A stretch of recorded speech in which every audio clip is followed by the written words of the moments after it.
Welcome to the Slop Temple. We pray this video helps. You begin by locking in gear choices that create the foundation of Trujillo's only way tone. Plug a punchy bridge pickup into an amp with clean headroom. Set gain low so you preserve clarity. Push mids slightly higher to get that thick body. Tune and use medium-heavy strings for tight low frequencies and clear attack. Once done, play a firm open low note and listen for a focused low-mid presence. That's what you'll sculpt next with technique and signal shaping.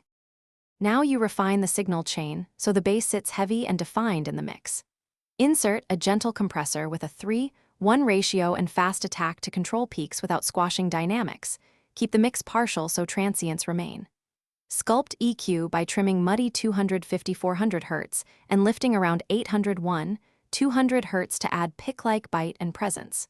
If you need extra growl, add low-gain overdrive blended subtly. Make sure to toggle bypass occasionally to check you haven't lost natural warmth. Finish by matching technique to the tone.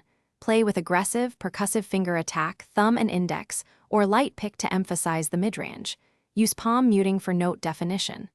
Adjust amp presence or pickup blend to sit the bass in the band, then check with full drums and guitars. If things feel muddy, reduce low frequencies slightly or tighten compressor release. If thin, raise mids or add a touch of overdrive. Troubleshooting tip: if the low end blurs, solo bass, and cut 40 ADHC by 2.4 dB to clear it. Thanks for watching. Consider subscribing if we helped you.